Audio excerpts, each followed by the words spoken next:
Inspect করে যে কেসটা দেওয়া হবে তোমাদেরকে মোস্ট লাইকলি যে তার থাইরয়েড গ্ল্যান্ডে সোয়েলিং থাকবে না, নর্মাল কেসে থাকবে, বাট কিভাবে করতে হয় প্রসিডিউরটা সেটা তোমার কাছ থেকে জানতে হবে। পেশেন্টের আমরা যখন এক্সামিনেশন করতে যাব তার পাশে থাকবো, পাশে গিয়ে রাইট সাইডে দাঁড়াবো, রাইট সাইডে গিয়ে তার নেকের সোয়েলিং আছে কিনা আমি পাশ থেকে এবং সামনে থেকে আগে অবজার্ভ করবো, ইন্সপেকশন জাস্ট ফিউ সেকেন্ডসে জাস্ট ইন্সপেক্ট করে নিলাম যে এখানে কিছু আছে কিনা, এবং তারপরে পেশেন্টকে বলবো আপনি ঢোক দিলেন, ডিগলুল, ওকে, ঢোক দিলেন আপনি, কমান্ড করবো পেশেন্টকে ঢোক দিল, এই টাইমে আমি দেখলাম যে এখানে কোনো সোয়েলিং মুভ করে কিনা ডিগ্লুটেশনের সাথে, ইন্সপেকশন এতটুকুই। এরপরে পালপেশনে যাব, পালপেশনে যাওয়ার জন্য পেশেন্টের পেছন থেকে এক্সামিনেশন করতে হবে। সেই এক্সামিনেশনটা স্টার্ট হবে আবারও ডিগ্লুটেশন দিয়ে, সেকেন্ড টাইম ডিগ্লুটেশন। তখন আমি হাতে তার থাইরয়েড গ্ল্যান্ডের উপরে আমার হাতটাকে প্লেস করব।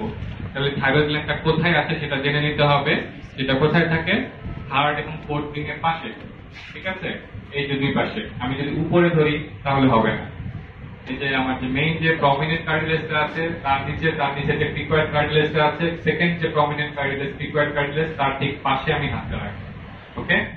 তারপরে আমি বলবো যে আপনি ঢোক দিলেন, পেশেন্ট ঢোক গিলবে, এবং সেখানে আমি আবার ফিল করব যে আগে আমি যেটা দেখেছিলাম মুভ করছে কিনা সেটা আবার সেকেন্ড চেক করলাম পালপেশনে, ওকে।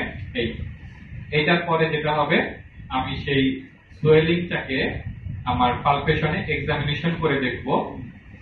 এট ফার্স্ট হচ্ছে জাস্ট র্যান্ডমলি আমি সেখানে আগে ফিল করব, এখানে এই মুভমেন্টে আমি ফিল করলাম, ফিল করে আলটিমেটলি আমি সেখানে যে পয়েন্টগুলো দেখছি সেটা তোমাকে বলতে হবে পরীক্ষায় কি কি পয়েন্ট দেখলাম। নাম্বার 1 হচ্ছে সাইট, সাইট মিন্স হচ্ছে রাইট সাইডে সোয়েলিং নাকি লেফট সাইডে সোয়েলিং নাকি বাইল্যাটারালি সোয়েলিং।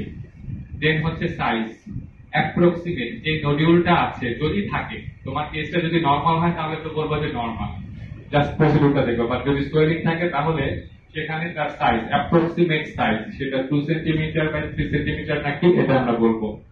দেন হচ্ছে তার সারফেস, সারফেস স্মুথ, রেগুলার অথবা ইরেগুলার এন্ড রাফ, যে কোনো টার্ম তুমি বলতে পারো, smooth or rough, regular or irregular.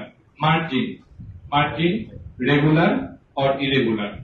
Consistency, tenderness. তাহলে কনসিস্টেন্সিটা কিভাবে আমরা বুঝি, আইদার ফার্ম অথবা হার্ড অথবা সিস্টিক, দ্যাট মিন্স সফট, ওকে, এগুলো হচ্ছে consistency.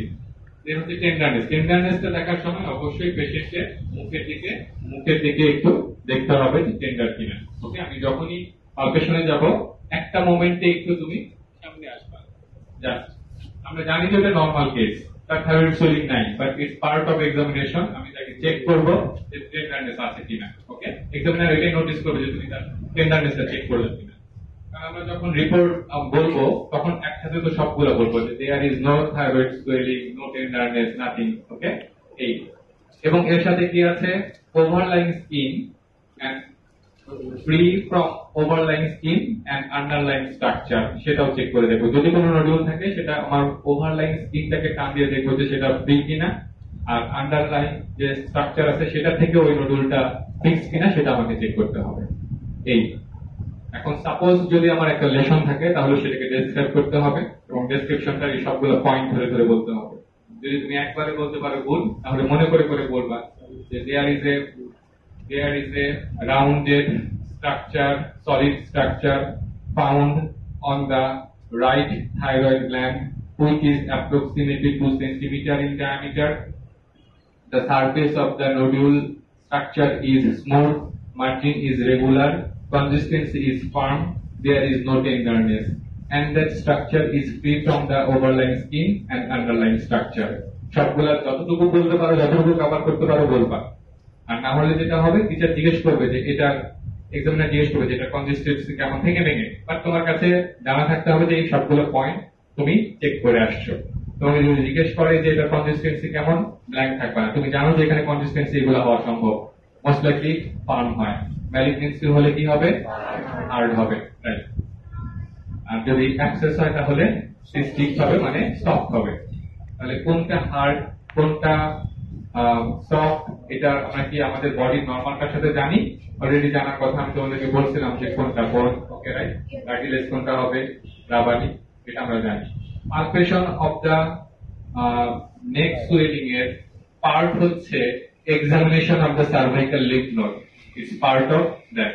So after completing your palpation on neck proper, then ask the teacher, ask the examiner যে sir I want to examine the cervical lymph nodes, শুধু এটুকু বলবা। তারপরে examiner বলবে যে প্রয়োজন নেই, বা যেটা যদি করতে বলে করতে বলবে, বাট এটা যে তুমি আস্ক করলা এটা হচ্ছে পার্ট অফ এক্সামিনেশন।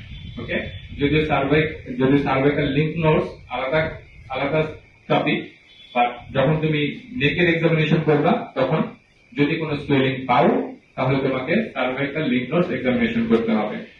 এখান থেকে নেক্সট যে জিনিসটা থাকবে সেটা হচ্ছে দুটো জিনিস আমি বাদ দিয়ে গেছি, সেটা হচ্ছে একটা অসকালটেশন আছে এবং পারকাশন আছে। পারকাশন দেন অসকালটেশন। পারকাশনে আমরা কি করব, পারকাশনের উদ্দেশ্যটা কি, রিট্রোস্টার্নাল এক্সটেনশন অফ গয়টার আছে কিনা। সো নরমালি আমরা যদি পারকাস করি জাস্ট এই জায়গাটাতে মেনুব্রিয়ামের উপরে যখন পারকাস করব সেখানে আমি একটা সাউন্ড পাবো, বিকজ তার নিচে হচ্ছে আমার লাং টিস্যু আছে। বা যদি সেখানে সলিড থাইরয়েড গ্ল্যান্ড থাকে সেটা আমি ডাল সাউন্ড পাবো। ইন্টারপ্রিটেশনটা মনে থাকবে যে পারকাশনে কি খুঁজছি, আমি একটা ডাউল সাউন্ড খুঁজছি। যদি ডাল পেয়ে যাই তাহলে সেটা হচ্ছে রেট্রোস্টার্নাল এক্সটেনশন অফ থাইরয়েড গ্ল্যান্ড, নামটা এটা। এটার আরেকটা নন স্পেসিফিক সাইন আছে, সেটাকে বলা হয় পেমবার্টন সাইন। পেমবার্টন সাইন জিজ্ঞেস করবে প্রফেট পেমবার্টন সাইন কি। পেমবার্টন সাইনে কি করা হয়, দুইটা হাতকে রেজ করতে হবে অ্যাবভ শোল্ডার। আপনি আপনার হাতটাকে উঁচু করেন, তখন আমি পেশেন্টের সামনে যাব এবং সামনে গিয়ে পেশেন্টকে অবজার্ভ করব।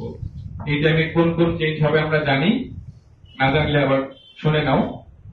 নাম্বার 1, পেশেন্টের মুখটাতে আমি প্লেথরিক পাবো, বিকজ অফ যদি তার এখানে রিট্রোস্টার্নাল এক্সটেনশন থাকে, যখন হাতটাকে এভাবে উঁচু করবে তার গ্রেট ভেসেল গুলো এবং লার্জ এয়ারওয়েতে কম্প্রেশন হবে। Due to obstruction of vessels তার এখানে কনজেশন হবে, তার ফেসটা পিঙ্ক অর রেডিশ হয়ে আসবে, এটাকে বলা হয় প্লেথরিক। ওকে, এই সেকেন্ড হচ্ছে যেহেতু লার্জ এয়ারওয়েতে অবস্ট্রাকশন, আমি সেখানে স্ট্রাইডর পাবো। স্ট্রাইডর মানে হচ্ছে যে সাউন্ডটা আমি একটা যে ইন্সপাইরেটরি একটা কি সাউন্ড, বাজিং সাউন্ড আমি বাইরে থেকে শুনতে পাবো, এটাই হচ্ছে স্ট্রাইডর। ওকে, তাহলে এই দুইটা জিনিস, স্ট্রাইডর পাচ্ছি আর কনজেশন পাচ্ছি, এই দুইটা নাম বলবো আমরা। কোন টেস্টটা করলাম, পেমবার্টন টেস্ট। এটা কি কোনো স্পেসিফিক টেস্ট, এটা একটা নন স্পেসিফিক টেস্ট। ঠিক আছে, এই হচ্ছে থাইরয়েড গ্ল্যান্ড সম্পর্কে আমাদের কথা। নেক্সট কোনটা